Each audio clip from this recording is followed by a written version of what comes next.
Magandang araw mga kaibigan. Bigyan natin ng reaction, opinion itong post ng 105.1 Brigada News. Pahayag ito ni Senator Risa Hontiveros tungkol kay BP Sara na medyo natawa ako dahil umaasa siya ng milagro. So, anong klaseng milagro? Basahin ko itong post. Ito yung kanyang payag. Well, if the little milagro of the Supreme Court reversing itself could still happen, one of us would move to take a vote in the Senate para ilabas yung impeachment complaint sa archives.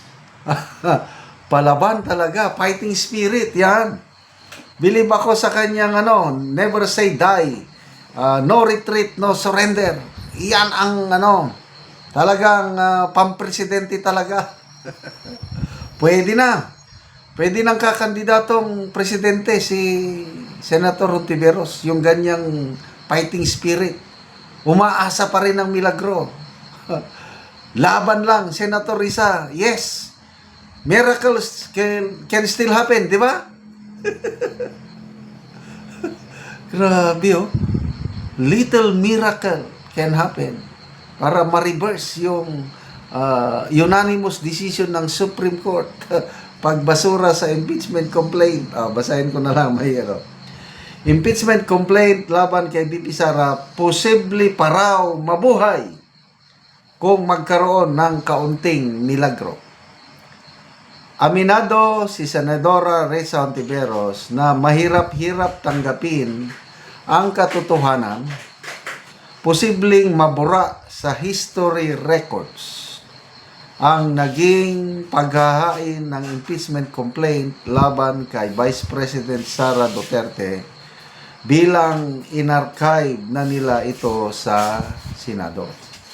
Pero sa kabila nito, patuloy na umaasa ang senadora na babalik ta rin ng Korte Suprema ang nauna nitong desisyon na null and void ab initio ang mga inihaing complaint laban sa Vice Presidente dahil sa paglabag sa one-year bar rule.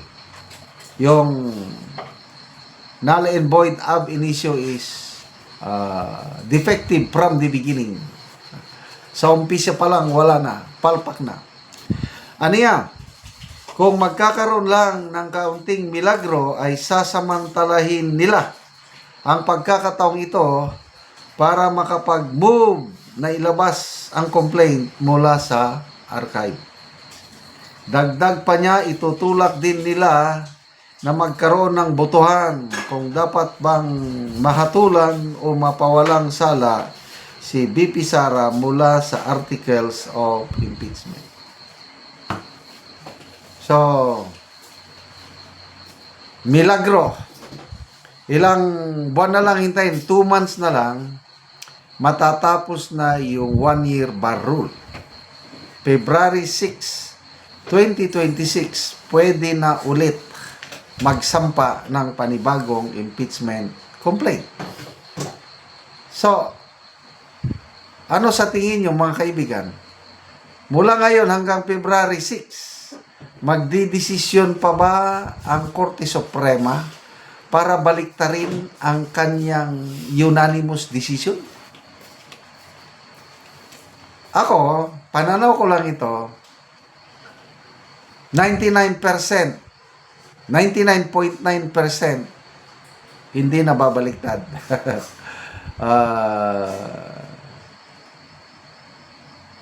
Less than 1% lang yung possibility na magdesisyon pa ang Korte Suprema na babaliktarin niya ang kanyang unanimous in bank yun Kasi pwedeng kung division ruling lang yon, pwedeng baliktarin ng en-bank. Paano ngayon? En-bank majority decision, babaliktarin nila.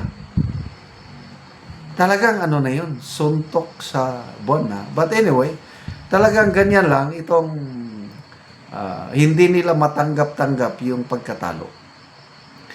Alam nyo, yung greatness, yung napag-aralan ko, sometimes you must accept defeat.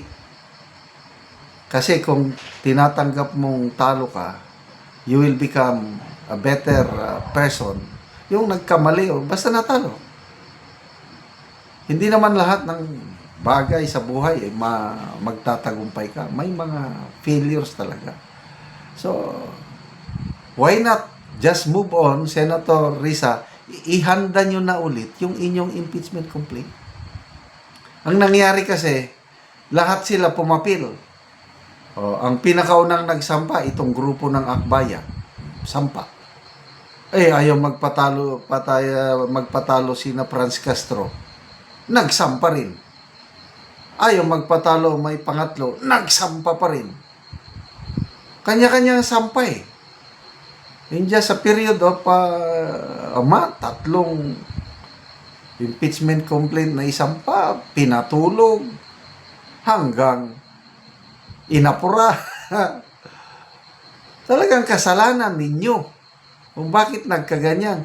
Baka kung inayos lang ninyo, baka tapos na ang bloodbath ngayon. Tapos na. So, next year na lang tayo makakapanood ng bloodbath sa panibagong impeachment complaint na isasampa. I'm very sure magsasampa ng impeachment complaint ulit itong grupo ni na Senator Hontiveros next year. Kasi nga, determinado sila na patakbuhin si Senator Risa next presidential election 2028. Si BP Sara ang kanilang pinakamalakas na kalaban. Pag maitsapwera nila, sino pang kalaban ni si Martin Romualdez na lang. Mahina na rin si Martin Romualdez. Si Tulfo. Lakas-lakas, si Tulfo. Kung kaya nilang maitsapwera si BP Sara. But again, another suntok sa buwan. Dahil kahit uusad ang impeachment complaint papunta sa Senado, nakasigurado na po tayo mga ka-DDS yung siyam na minority senators. 100% yung siyam na yon boboto para sa acquittal ni BP Sara. Wala na. Win na tayo. Kaya mga kaibigan, salamat sa inyong pagsubaybay sa channel na ito. Nakakatulong kayo ng malaki sa tribong Talandig ng Bukidnon dahil ang sweldo natin sa channel na ito, pantulong po sa tribo. Excuse me.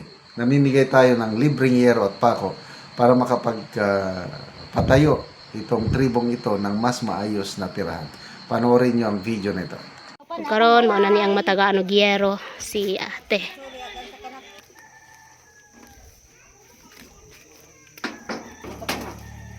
So mo na nilang balay. So luoy gid kay sila.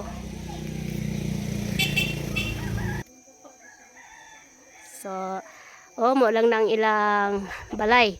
So mo na mong gitagaan og gyero si ate. Mo niyang ilang kahimtang dari sulod. So ginapuy-an pa ni. So tan-awa ang abuhan guys So makita nimo nga luoy gid kay sila ang ilang kahimtang. Walang nang ilang abuhan.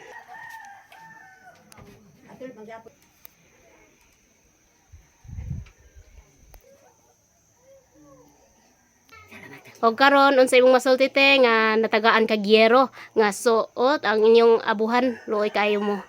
Nagpasalamat gid ko sa Ginoo nga natagaan mi gyero nga maatopan na gid ni among kuan Inyong abuhan. abuhan.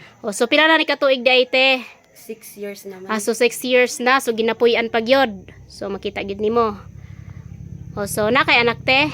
Na ako'y anak tulo ka po. Pila imong edad? 25 So 25. Asa day mong mana te? naa sa Cagayan man. So nagtrabaho siya. So unsa na lang gid ka ang inyong pangunabuhian karon? Gauma man gyapon mi. So panguma lang. So si ate, mag-uuma lang sila. So tungod sa ilang kaliso, dili sila paka-afford sa yero.